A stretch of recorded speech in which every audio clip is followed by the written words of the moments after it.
Not too long ago, Pantasy started producing unique, fully decorated buildings with extravagant interior details, each one having their own personality and character. This is Pantasy's Modular Building Collection. It seems that a new set is being introduced before I can even finish putting together the previous one. This increasingly rapid-growing collection has seen a progressive evolution of complexity, elegance, and features. I'm going to provide a brief overview of each one, followed by a detailed review of the Blossom Cafe, as this is the newest one that I've built and have yet to show it off. After that review, I'll conclude this video with an overall assessment of Pantasy's modular buildings. Enjoy. This is the bakery. It's built up on a 32 by 32 dark gray plate. It contains 3 fully enclosed stories with rooftop access open to the back. All floors are removable, and that's how you access the fully decorated interior space. The ground floor is the bakery/coffee shop. The second floor is the gym, for burning off all those calories from those baked goodies. The third floor is a living space, probably for the owner of the bakery. And then there's the rooftop terrace to help you wind down after a long day's work. There's many printed decorations, no stickers whatsoever, brick-built signage, and plenty of windows to allow you to peek into the interior without the need to remove floors. The inclusion of all these windows is one of my favorite aspects of the set. And even though it's kind of boxy in design, there's a lot of detail even on the back of the set, so there's really no bad point of view. Now, there are no connection points for pins to attach it to other modular buildings, but you can surely just place it beside other buildings. And I like this feature of having this wall open up, so you can attach a minifigure there to serve coffee to someone outside. This set was produced before their minifigure was introduced. Speaking of which, let's go ahead and have a look at the next set. This is Baker Street Apartment 221B, an officially licensed Sherlock Holmes set that includes figures. These were the original 5 figs. Their design was similar to Legos, but with improved flexibility in their arms. Their waist had movement. However, these figs were later replaced by their own minifigure design, which has a lot of charm, but a lot less movement. For example, their legs don't bend. This set has a footprint that measures 24 studs wide and 32 studs deep. As with the bakery, there are 3 fully enclosed stories, and you can access the interior of each one by removing the sections. The ground floor has a very nice looking coffee shop on one side, and an entrance and staircase to apartment 221B on the other side. Going up the stairwell, you enter the living room of Holmes and Watson. There's also this kitchen, which they use as their laboratory. The bedrooms are up on the 3rd floor. The detectives also use this space for their work. There's no minifigure access to the roof, but there is this skylight. There's many printed decorations throughout and very few stickers. Aside from the front, there's not really much going on the other 3 sides, but the front is very nice. I especially like what's going on down here at street level. The set is exploding with interior details. I personally admire the builds for the furniture and appreciate the fact that there are fireplaces on the inside where a chimney exists on the outside. The windows don't really allow you to see what's going on the inside, and there's no windows on the sides. A couple small ones in the back. This back wall opens up to reveal a treasure. There are pinned connections for attaching it to another modular, at least on this side. The other side doesn't have any. But, I mean, there are some pieces sticking out beyond the flat surface of the building, so there'd be interference anyway. This set has a lot going on for it, including its license, its minifigures, and this horse and buggy. But let's see what the next modular has to offer. This is the Opera. Pantasy really stepped up their level of elegance with this one. It has a footprint of 28 by 32 studs. The front of the building is so striking, so much decoration and contrast between the white and gold painted elements. There's hundreds of gold elements in the build. There's also a lot of light nougat bricks, as you can see from the back and sides.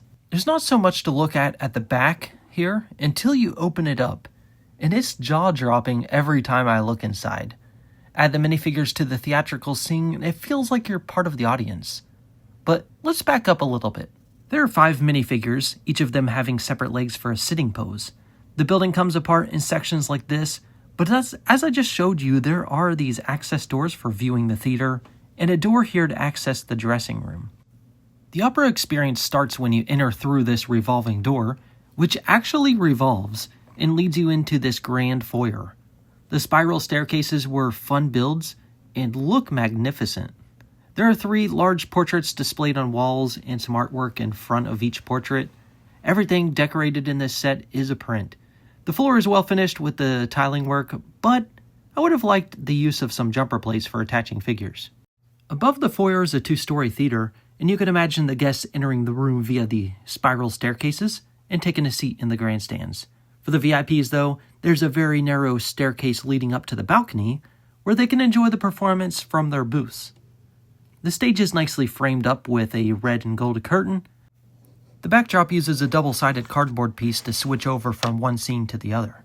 As you would expect, you can see the backstage without the backdrop in place. Removing the roof is necessary to change the backdrop, but not for viewing access. With the roof in place, the golden chandelier caps off the room. The chandelier is enclosed in a transparent dome that caps off the building, with a lot of character, by the way. And lastly, there's a dressing room off to the side of the stage, which has access to backstage. The design of this set is really well thought out and executed. It really is a masterpiece. There probably could have been a box office to the side of the door, but it would have messed up with the symmetry of the build. Do any of the other buildings have an interior to top this one? It's going to be hard, but let's take a look at the next modular. This one is the Motorcycle Restaurant. It's very different than the buildings we previously looked at for multiple reasons. First of all, it's a corner modular. Second, its architecture and overall presentation is completely different. Though its footprint is the standard 32 by 32 stud layout, the layout of the ground floor and upper floors are completely different, and this is how the floors separate for full access. The ground floor is the bike repair shop and service station. Customers enter through the sliding doors up front. There's also this roll-up door that leads into the repair shop. There are 4 brick-built motorcycles in the set. They are very clever builds and look fantastic, but are very fragile. They do not function, they're just decoration, and minifigures can't ride them, so don't even try. For minifigures to access the second floor, they ascend up the outdoor staircase. This is where they enter the restaurant and bar. The back wall hinges open for improved access, and here we can see a self-serving drinking station on the wall, a dining booth, and a jukebox. There's not many seats to dine inside, but the outside patio is a completely different story. Out here is a grill and seating for 7, which is plenty of space for the whole biker gang. Up here you can see another brick-built motorcycle, this one being used for signage. The 3rd floor is a lounge, a place for the bikers to shoot some pool, drink, and listen to music from the phonograph. As with the 2nd floor, the back wall of this 3rd floor also hinges open, and the floor is once again tiled over. At the top of the stairs is a brick-built engine. You'll need to climb up this fire escape to get to the roof, and that's where you would need to go to access this little gaming room. This is such a fun set. It doesn't need other buildings next to it to look great. They really went all in with the biker restaurant theme, and they really went all out with the signage. Love it. Everything decorated in this set is a print, but I mean, they really didn't have to do both sides.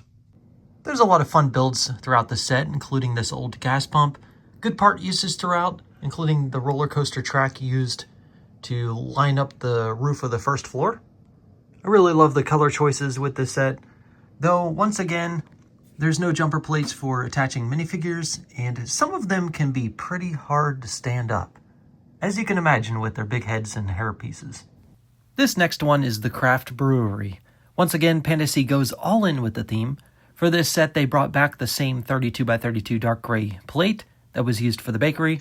Here we can see an introduction to acrylic pieces that are used for signage. This set looks very interesting and unique, and as you can see, it's great from all angles. But what's most intriguing is its functionality. The turn of one knob activates movement in 4 different areas. Kegs are spinning on the carousel. There's rotation of gears. Crated bottles are moving along a conveyor belt. And there's a suggestion of bottles being filled in sequence inside this giant brick-built bottle. Since the inside of the build has a lot of working mechanisms to support the set's action features, there's not as many interior spaces to place figures. But they did manage to pull off some usable space on the inside here on the back. To access this space, you could either hinge open the walls or remove these top sections. The usable space for minifigures is not that bad. On ground level is a boiler room and a window for deliveries. This section has an office down below and a lounge area up above. Also, this skylight is removable. On this side of the building is the entrance for an employee to get around to the back side of the counter to serve up some thirsty customers.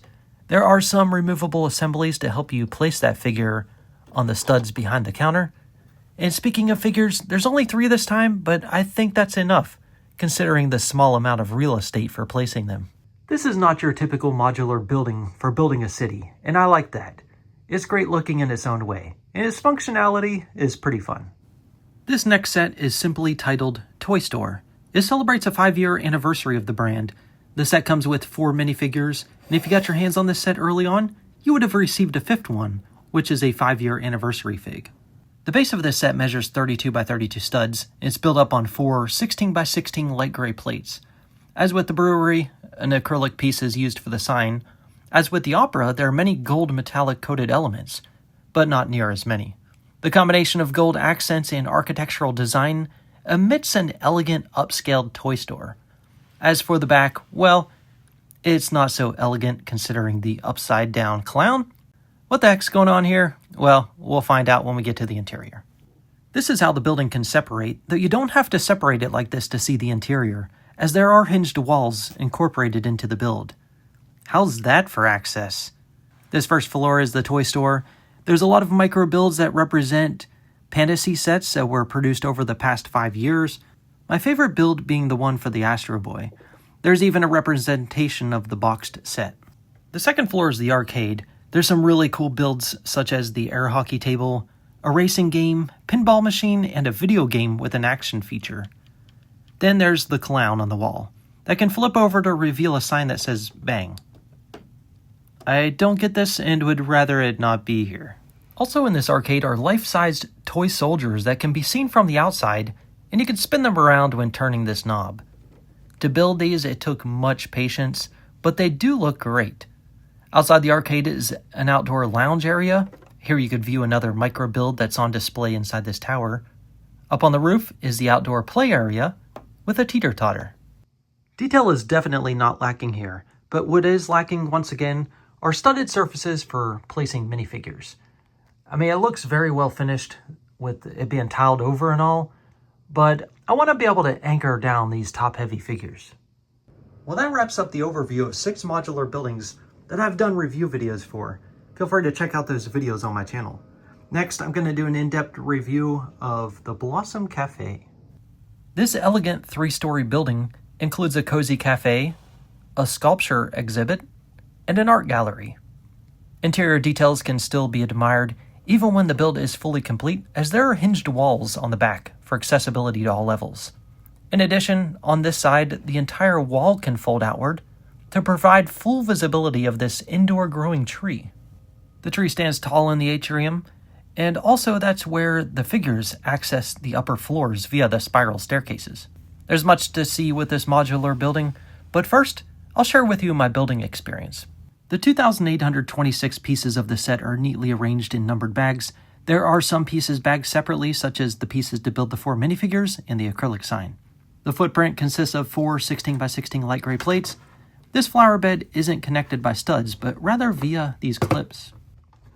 The entire cafe is complete with detail before even starting to build the surrounding walls. Though the acrylic sign was already bagged separately, a film provides extra protection from unwanted scratches. Also bagged separate from other pieces are the window panels, and there's a lot of them. A combination of masonry bricks and tiling make up the walls of the second floor in a good way, and they're placed together in sections like this. The spiral staircase uses these railing pieces that are placed on their sides and clipped into place. The upper floors are held into place by jumper plates so that they can easily be removed if you wish to do so later on. The build for the tree is good and provides a natural balance. Here I'm putting together the walls of the 3rd floor. This entire wall hinges open like this. The 3rd floor attaches like this, and then it's on to building the walls and windows of the 3-story atrium. They are built in sections and are secured to the rest of the building by this corner tile. The end result looks amazing. Next, it's time to work on the roof. A lot of decorative details lining the roof are done with metallic gold-coated elements. The dome is built with earth blue elements topped off with some gold pieces. The 6x6 plate on the underside sits within the same sized open square below to make the attachment to the studs in the corners a lot easier. After installing the roof, I decided on finally building the minifigures. The figs with lots of hair in the back tend to fall backwards. That's why you often see me putting their arms forward to help balance them out. It really helps if you put something in their hands. It's just these women with big hair pieces in the back, hair flowing in the back, especially this one. So you'll see me put a figure behind another one, so that doesn't happen. Other than that, the figure design is pretty good. They do come with alternate leg pieces for sitting down, though some figures just, their eyes creep me out. I'm going to start off by giving you an overview of the set for everything that you can see in the picture right now. Then I'll focus in on some exterior details and then give you a full tour of the interior. So starting with ground level, the sidewalk and even the plates underneath are all light gray. It's all tiled over, smooth. And then the first floor here that has the cafe earth blue colored walls are used. Some white contrasting windows. We've got earth blue all the way up at the dome as well. The second and third floors, as well as the bit of tower portion underneath the dome, are all light nougat with splashes of white tiling. There's also some gray tiling in between each layer of each floor. And then the atrium walls are all white with some black window frames. Black is the color choice for the railings used for the outdoor patio areas for the second and third floors. Up top, we've got some skylights and then gold accents all around the roof, just to give it elegance. It looks good in my opinion. I think the skylights were a good choice for the roof as they allow light to come in through the upper floor here, which is the art exhibit, and then also into the atrium. You can also imagine that light is needed for these living plants, the tree and the flowers that's inside the atrium. There's all kinds of living vegetation around the front of the building, as well as in the outdoor patio areas. So I like that balance. I like that balance of nature with this city environment. Also like this feature of having this stair-stepped look of increasing height from one corner to the other. Now, coming over to this side, well, that's when you can view the atrium in all its glory. You don't even have to open the doors to see inside. There's enough light from all the windows. It looks fantastic, by the way. Back here, there's not as much to see, except there's more windows peering into the tree and spiral staircases back there. But that's when you would open these panels back here, these walls, to access interior details. I think the set looks good from all angles. Now let's focus in on some details of the exterior. Now notice that this opened up because that's not really secured in place by any studs. Well, it's not at all. And it can be bothersome, especially when it comes loose like that. That's just one of the little flaws. There's a basket of flowers, I guess, that you can purchase. And then there's some vegetation that's just on display here. There's a coffee sign here. I feel like they should be selling tea at this cafe as well. Maybe there is an option to purchase tea. There's a dessert menu. Let's see if they have any dessert inside. The front entrance is flanked by a couple of lights.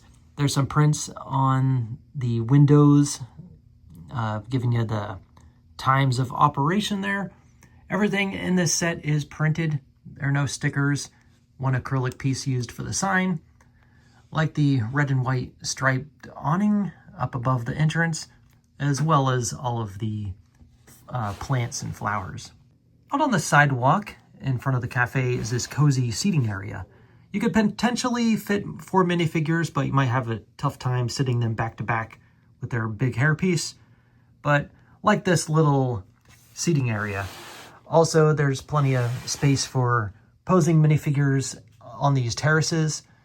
And once again, there's a stud for attaching minifigures to these seats. Now, one thing I don't like is not having studs on the doorknobs to open doors because it makes it quite difficult. Now, here's a look at the cafe. And it's very colorful with all of the flower arrangements going on. Love the designs of the booths doing this like snake-like pattern and having the tables kind of catty corner. It just looks different, less traditional. These are minifigure stands with rounded edges used for the tables. Again, there's attachment points for figures to sit down. Love that. Also, some studded surfaces on the interior for attaching figures so they don't fall down. That's great to have. The service counter looks great. Like how that's done up and rounded around this edge. Like this coffee machine, that is heavy duty there. Also this one for grinding coffee beans, I guess. A blender. It's a blender. With the power button there. We've got a menu up here. A sink. Got the all-important cash register. We do have some goodies over there, some sweets. On this wall, just a window door and a couple of plants growing and climbing the walls. Near the front of the cafe is this shelf with an arrangement of bottles, wine glasses. On the top shelf, maybe that's like plant food that they sell here. I don't know. There's a lot of plants here. Here's a look at the cafe with the back wall closed. Now let's venture up the spiral staircase onto the second floor. Well, we got to put that in place first. Okay, there's some teapots on that lower shelf and some teacups on the tables. They must sell tea here. It must just be on their coffee menu. On the second floor is the sculpture exhibit.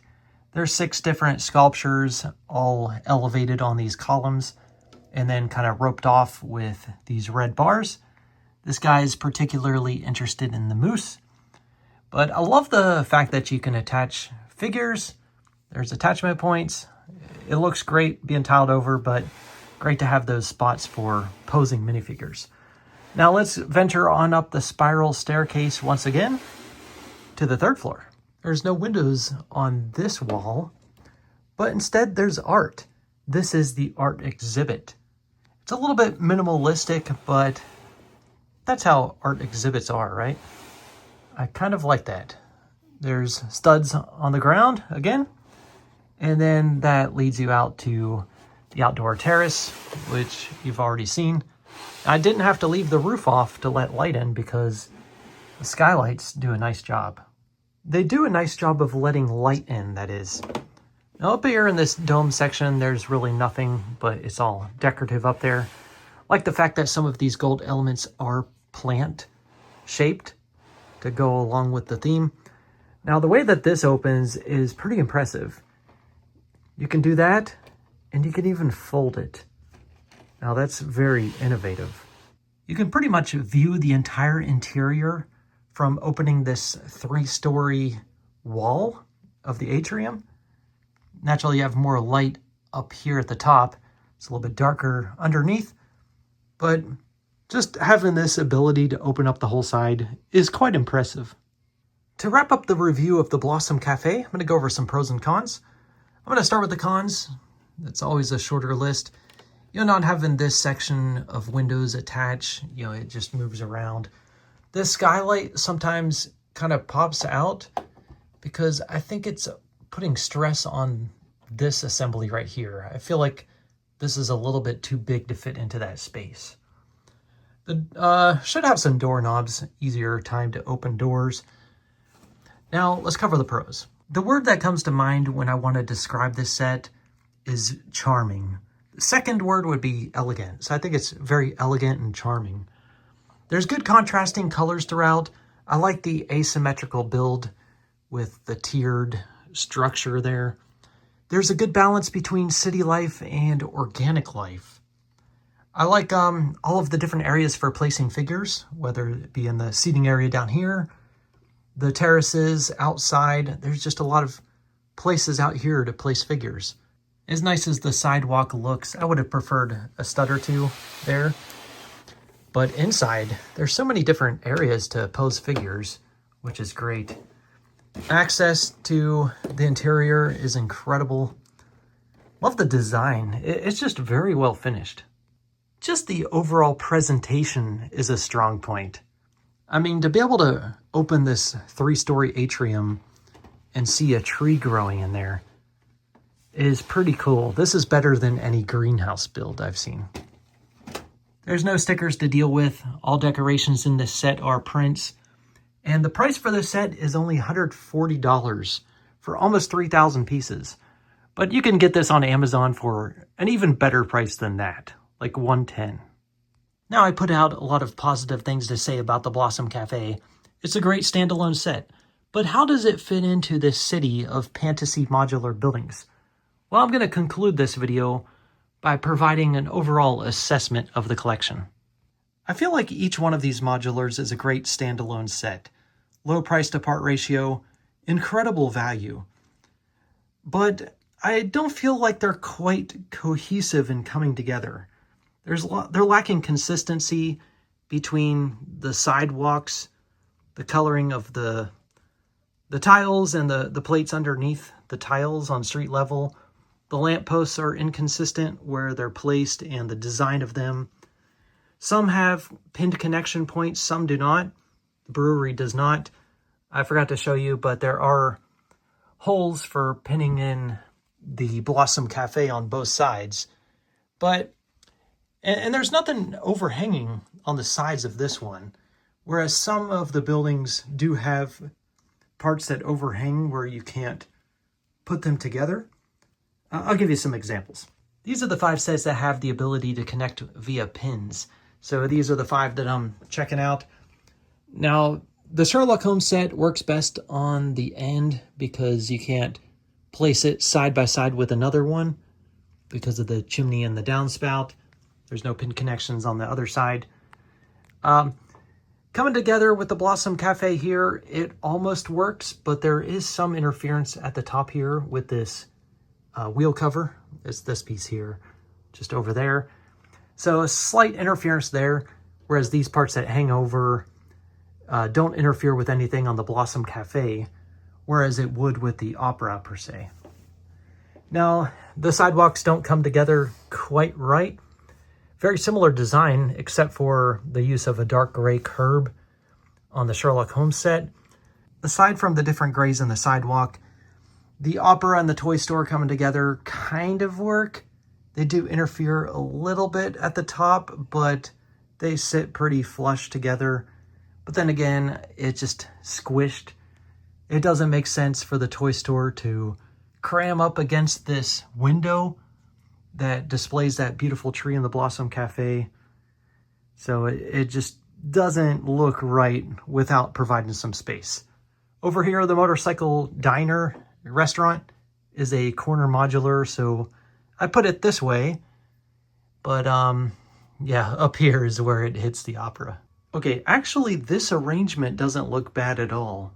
So what I did was brought over the motorcycle restaurant to the other side, and I think this works good on this end because it does provide some separation between it and the Blossom Cafe with the staircase there. The Blossom Cafe does come up close to the Opera, but it works. It clears this overhang. I mean, you could still see the tree through the window, even though you can't access that wall anymore to open it up. The way the toy store comes together with the Opera isn't all that bad. It's a little bit cramped, but I think it could work. And I kind of like this open space here at the end. I think the toy store looks good on this side.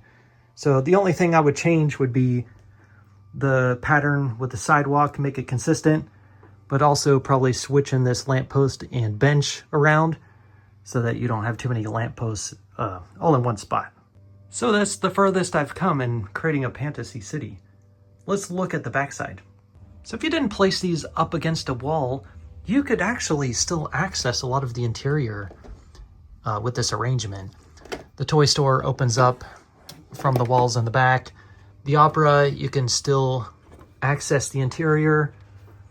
I mean, again, you can still see the tree from behind on the Blossom Cafe, but you can access all 3 levels from the back. Same with the motorcycle restaurant. You can access the interior from these walls. The first floor doesn't have a removable, or a hinged wall rather. Anyway, I like what Pantasy is doing with their modulars. Would like to see more effort in having them come together to form a city street. Really like what they did with the Blossom Cafe. Can't wait to see what 2026 brings. If you noticed at the beginning of this video, I provided a picture with the next modular that'll be the first one to have lights. Thanks for watching, and I'll talk to you soon.